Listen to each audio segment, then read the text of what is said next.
Getting to groove with that music now, getting used to it. Hi there, it's Marianne Goulart, and I'm your host for Out and About, the show that is about arts and entertainment in the Fall River area. So I hope that you're out there somewhere lately out enjoying what we have in this beautiful cultural fabric called Fall River. Now, art, where would we be? We can put an umbrella on the word arts, actually, to encompass theater and dance and music. But today we're focusing on visual art. And I am delighted to have a guest here in the studio who I've never met, and I love to do interviews that way because I am just as delighted as you in the discovery of who I'm meeting. So I'd like to introduce to you Tiago Finato. He is the current president of the Fall River Arts Association, artist in residence, and perhaps the most familiar work that you might know him from is the portrait of Mayor Flanagan that is at Government Center right now. So without further ado, I'd like to introduce you to Tiago. Hello. Hello, how are you? Thank you for having me. It's very nice to have you here. It's nice to have met you. I didn't realize you'd be so young, number one. So young, so handsome, and a good head of hair. So we're off to a good start. And as I said before, I love when an artist shows up with paint on his pants because that shows that you're doing what you do and doing what you say you do. So that's wonderful, as well as a nice chubby, I love to have a nice chubby chef come in. Emerald, are you listening? I'd love to have you come in. Anyway, so Tiago, I noticed you have a little accent. So Yes. Would you please tell me a little bit about your background, where you're from, what's your hometown, and what brought you here to Fall River? Yes, I'm from Brazil, and I grew up in São Paulo and moved a little bit to the countryside, about 3 hours away, and that's where I began my painting interests. And at the age of 12, my parents went on vacation and left me with my cousin, where he took us to an exhibition where I saw someone painting in a mall setting. And that inspired me to continue thinking of painting, and I just couldn't believe what he was doing at the time, and I wanted to do a portrait just like he was doing, and that's how everything began. Countryside in Brazil, there's a lot of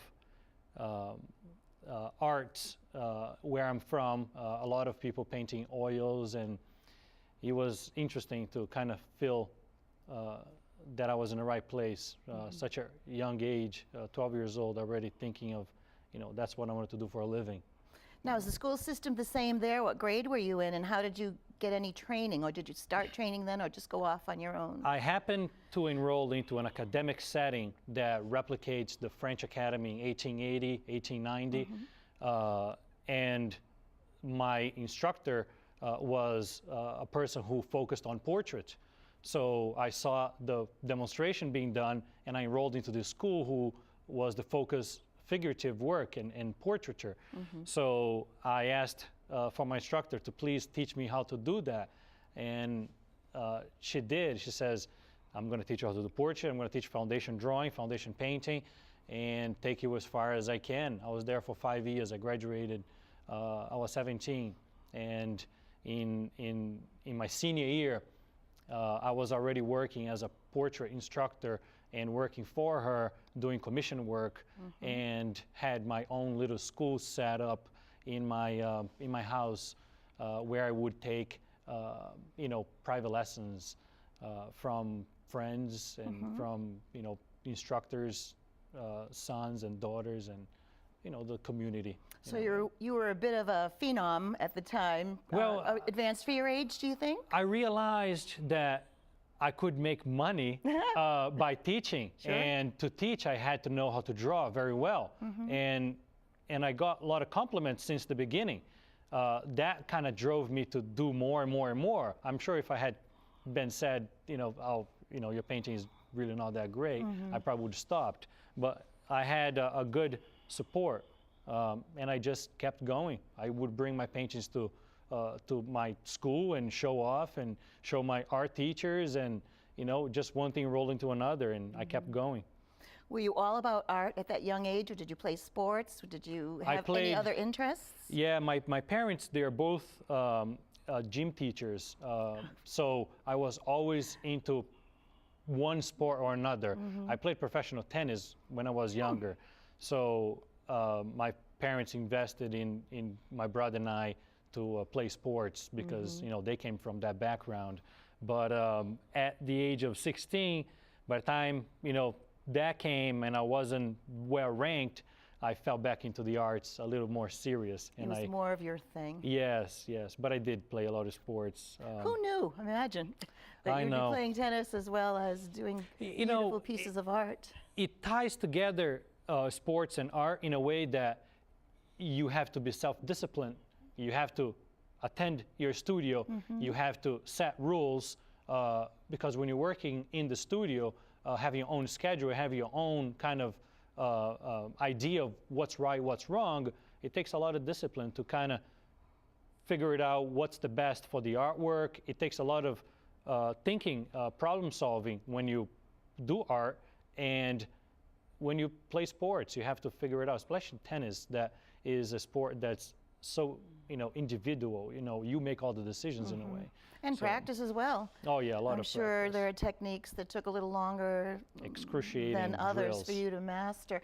So, age 17, when did you get here? You're still in Brazil at the time, yes, correct? Yes. So, when did you make the move, and how did that happen that you came to the United States? I had a couple of friends that had come to the United States to work. They came to Fall River, and one of my mother's best friends, and she knew that I was graduating from high school that year, and she invited me to come because she was in Fall River. It's a well-placed, it's a city, it's a well-located city near Providence, near Boston, close to New York. So, and she said, RISD is over here. There's Massachusetts College. There's all this culture and museums that's so close by. And she put the offer of if you come to the United States, you can stay in my house and you can go to school, and at 17 ready to go in life and getting things ready rolling with painting. There was no doubt in my mind that I would be here the month after to pursue my art degree and visit the museum for the first time that I had never been in a museum. So, So where did you end up going to college, or did you go to college? I came to BCC at the time, Bristol Community College. This is home for me. Good. Yes, and I enrolled into the fine arts program, and I didn't graduate. Work got in a way, and then I went out to Boston. I did a few classes in Boston, and I kept going back and forth, work and study, and I'm finally, getting my degree now in 2014. And before the degree, I did many years at the Boston Academy of Fine Arts, Boston Academy of Realistic Art in Boston. So I always thought the academic world was stronger than the regular degree program that you get from a university. So I wanted to get those out of the way first, which are very time-consuming. They're a 5 years program that only concentrates on painting and drawing. So I felt that I needed to get that out of the way before enrolling into a degree program, which I'm finishing now. Yes. So. And you're going on to continue to study? I'm going on to a master's degree. Yes. And then I will be well-equipped for... Credential-wise. Yes, to do, more serious Just work. like the Scarecrow, if he only had a diploma to prove how good he was, Now, in the meantime, too, I know that you're married and have a couple of children. Yes. So that fit all into this because you're still very young. So there was a small amount of time there between your graduation and starting college and where you are now. So yes, I have 2 kids, Lucas and Gabriela. Lucas is 3 and Gabriela is 5. And I've been married for a few years now. And it just helped me so much with my career, having the family support on my side. Oh, that's beautiful. Yes. Really, really it is. Now, I do believe that gifted people are genius. I think that this comes from some other place. I don't think that it can really be made by a person. I think there's something genius in a person who can create art such as this, or beautiful music, or can perform a beautiful dance. So there's a bit of genius here. But do you have a special inspiration that drives you on? Like, is there anything that inspires you more than anything else? I think in order to create artwork, you just have to be connected to, things in a different level. You just have to look things with a different eye, and have the patience to analyze and see critically what works and what doesn't. The talent in art is the drive to want to do it. Technique you can learn along the way. You just have to keep at it. I'm glad that I have the determination to be the artist that I want to be, and kind of everything else is besides the point. My job is to make art, and I just have to find a way of doing it. And I've been doing it for a long time. Thankfully, I'm just glad to be able to do it, and very thankful for the opportunities that come from it. So I think it's something that you do. You just wake up and you do the art, and you go to sleep and you wake up and you do the art. It's in my mind, so there's really nothing else for me to do.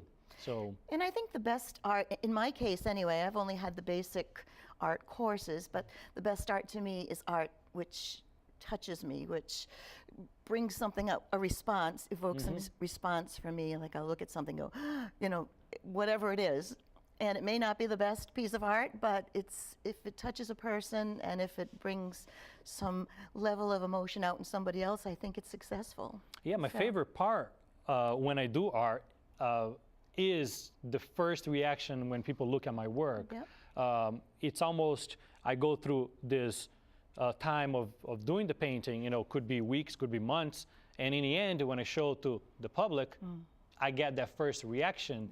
It kind of makes everything worth it. Yeah. And I think I wait for that moment of acceptance, not meaning that I haven't had any rejections. I had many.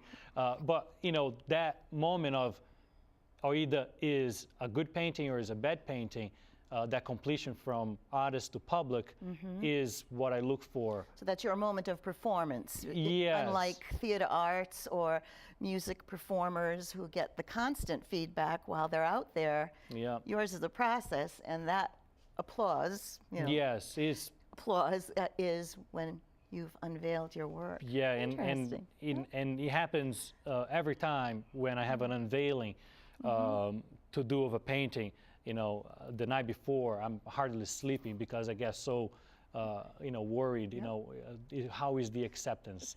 And then, I think of all the hard work that that went into the painting, and, I think it's going to be okay.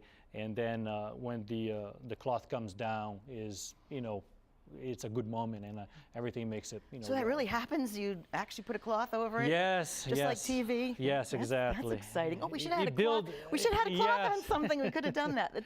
It builds a good moment. Yeah, well, and what you've experienced is probably a little form of stage fright in the beginning. Yeah. The anxiety before a show or a big performance is what you're saying the day before you're showing. So. Yes, it builds that expectation. It builds, that moment of unveiling. So living the artist's life, my viewers at home may know that my son is a musician. He lives in Germany, and it's either feast or famine for someone in the arts. Sometimes there's lots of success, lots of work. Sometimes it's a starving kind of life, and you need a second job. Is this your full-time work? This is my full-time work. Oh, so you've I've been doing it full-time for 60 years now. I count every year. Did you have to take a leap of faith to do that? No doubt about it. It was either go or go. So I left a good job full-time to just dive into the art. What did you do before? I was a foreman for a construction company. I went to an engineering school as well. Wow. So I had a lot on the table at the time, and I just made the decision. This is what I'm going to do. You wore gloves, I hope, while you were doing all that. Yes, All that. I had a few close calls. Oh, gee, Yeah. when you know, my son is a trumpet player, so I Yeah. always worry about him, you know, like taking care of his hands and such, you know. Yeah, it was, you know, it was good at the time. That's when you really are under pressure and you have to make things happen. It was a valuable experience too. Plus, you had a family already, or starting. Yes, I was starting a family. I was just married. I didn't have any kids at the time, so it was a little easier. So you needed to make it a Yes. go. It wasn't just you who could live in a one-room apartment or something. Yeah, it you know. wasn't a dream. It was reality. I had to make it happen somehow. Yes. Yeah, go or go, as you Yeah. said. Now, what is your favorite medium to work in? Like when you get up in the morning, you start whatever is currently going on with you.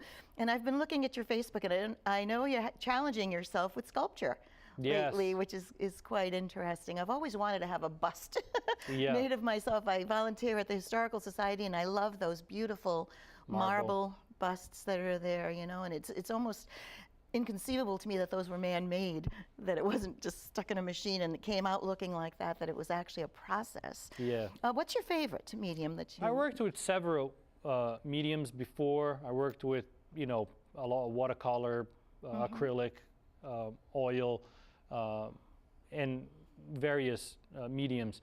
And I found oil the most most connected with oils. It almost speaks my language in a way. And I grew up painting with oils, so it's very familiar to me to paint with oils. It does what I want to do in a way.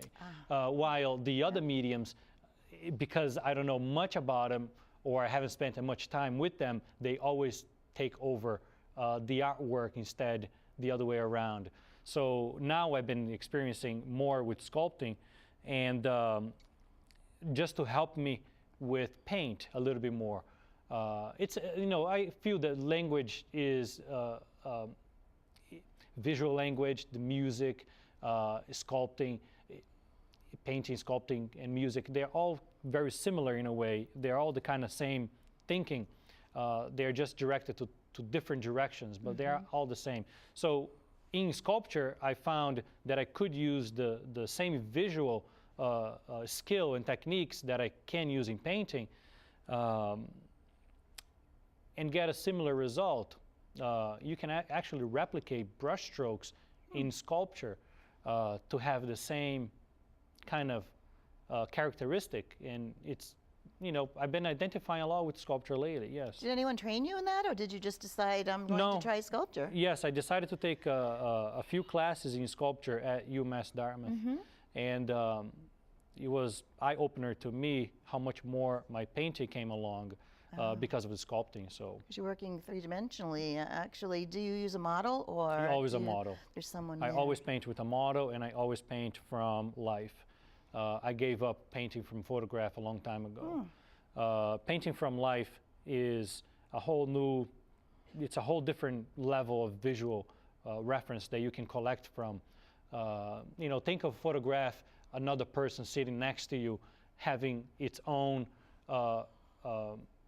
perspective points, having its own visual decision making about whatever that you're photographing. Because you are looking at a setup or looking at a person that's moving and it's emotional all the time, you are much more willing to pick and choose what you want from it. You're making those decisions. You're making those decisions as an artist, not relying on someone else's capturing of something. Yes, so I have you always a funny get more. little story about that. I was delivering something a couple of years ago at the Westport Art Association, and I don't know if you've ever been to that building. It's a small building, and you just kind of walk in, and I was delivering some mail from Little Theater, actually. And I walked in, and there was this nude model just lying there as bare as the day. And you know, it was me, it was like, I was thinking, oh, okay, I've got to be a little sophisticated here, I've got to be a little cool. And nobody was fazed except me. But I was thinking, what a wonderful thing to know how to paint that, or to sketch, and they were sketching at that point, than to have a live model in front of you. Yeah, it's a big challenge. Yep, the last sculpture I think I saw was of an older woman, so I think that's quite interesting too, that it wasn't someone young and, you know, everything in its place. place. Yes. So, which is probably more interesting to have a little bit of life showing on the face of your subject. It's important to paint and draw from the model or anything that you do from life because of that ability of picking from and making the decision that you want your painting to or your drawing to have. But the human body is so complex and it has so many anatomical landmarks that it's a whole world on itself. It's a whole thing. It's a whole niche that if you want to follow that direction, you can do it. And then you can play with light, with anatomy. You can play with size, and it goes on and on. But it's extremely important to do those exercises. And usually the sessions are only 3 hours. And think of in 3 hours you have to get something accomplished. Sure. So it leaves you little time to pay attention to anything else but what you're doing. So. This is true. I should have done a little research, but one of my favorite paintings is of a sculptor who is sculpting the form of a woman, and she starts to come alive a little bit, and she leans over and she kisses him, and you can see how the bottom of the sculpture is still white because it's the stone, but then she starts to evolve into either his vision of the real woman. I don't know. Jerome is the artist. I'm not sure. I should have researched it before I came here, but I've seen it at the museum in New York. And, I have seen that painting. Do you know that painting? Yes, he did several of them. Oh, beautiful. Artist in the Studio, I believe the series it's called. Oh, but talk about sculpture coming alive. You know that's. Yes. Now you've brought some beautiful things here. Do you have a favorite among what you brought here? My favorite of this selection I brought in was the painting in tribute to Edward Curtis. It's called Bear's Belly, and I had such a good acceptance with that painting, and it became immediately my favorite. Just because of the name of the painting, Bear's Belly. He's dressed in a bear's skin, and he's a medicine man. He uses the bear skin to create medication for the tribe. And it's such a strong painting, and it's such a focal point, his emotion, that a lot of people got drawn to it, and it became, my favorite painting of this. A lot of people have a fascination with Native Americans and their culture. There are lots of people who collect different items of Native American folklore, so that's really something striking. I chose a selection from Edward Curtis' photography. He was an artist, a photographer, working during the turn of the century. He worked for the government to register where the tribes were in the United States, and he took thousands and thousands of photographs, and I always liked his photos, so I wanted to do a tribute painting for him, and I chose the few paintings that dealt with strong emotions, and I have 5 paintings done. I have 2 over here on display. Now, are your paintings located at the Art Association? Do you have another gallery or studio, or is everything? My studio's at the Art Association. Yes, on Belmont Street. 80 Belmont Street. Is it open all the time? I mean, if people wanted to. It's open Fridays, Saturdays, and Sundays, 1 to 4. Or the Art Association has a phone number you can call or go online and call one of the resident artists or leave a message, and somebody, most likely will be there to, give you a tour. And your still lifes, they, to me, seem very traditional, very old school. Is that? I grew up reading European books on art and European artists. I went to school that replicated the 18th century work, so it's very natural for me to think in that fashion. And colors that I select, it has to do with that palette. And my paintings always comes out to be old mastery look because my growing up, I really love it. I identify with that style very much. And it's not like I try to replicate it. I just can't get away from it.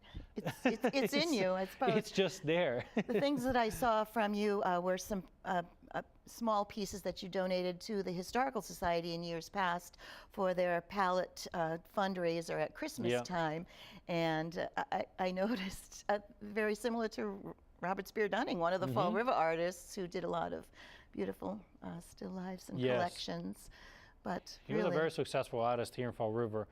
And I do study his paintings because they are very traditional. And he studied with the same type of masters that I look at today.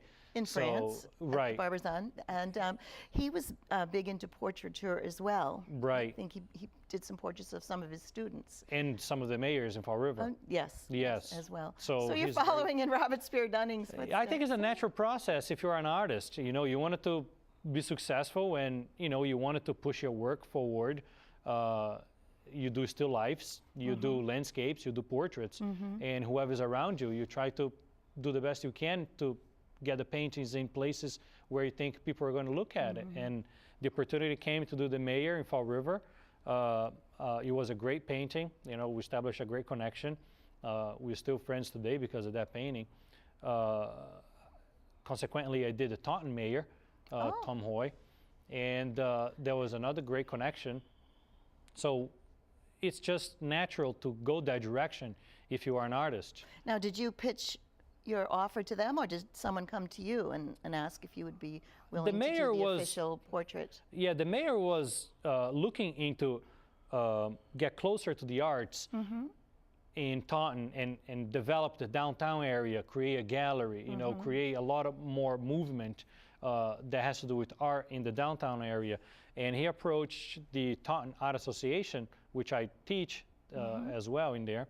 I'm a member of the Taunton Art Association. And since I have done portraits before, and the president of the Taunton Art Association knows my work, we kind of worked together to come up with that painting. So it was a mutual thing. So life is good. Things are moving right along for you. Yeah. And you're going to make a few changes, get back to school, and continue in your career. Yes. Life path. You always have to keep pushing yourself to think a little different, to do a little thing here and there that are not the same that you have done, and you always have to study. I thought art, you didn't have to study at all, you just do art. Oh. I mean, I'm 32, I'm still going to school. I haven't stopped going to school yet. Oh, you're so old. Yeah. 32. My God. You're half my age, if that makes you feel any better, so that's a good thing. Yes, and I do teach. So I'm planning on still teaching further my career. Adults or adults, children? Children's, you know, all levels of artwork.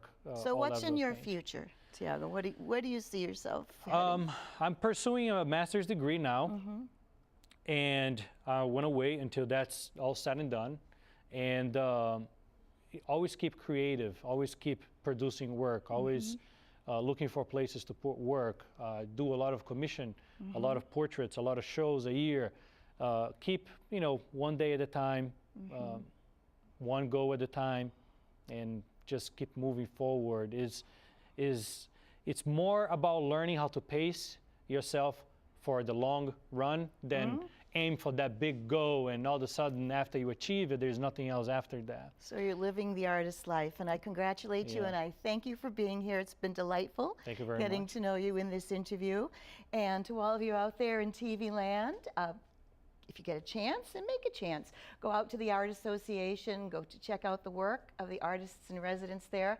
Just in general, get out and about. Don't stay home. You know, we only live once, so you need to be really out there enjoying what this beautiful world and this lovely city has to offer. So this is Marianne Goulart. Until the next time, cheers.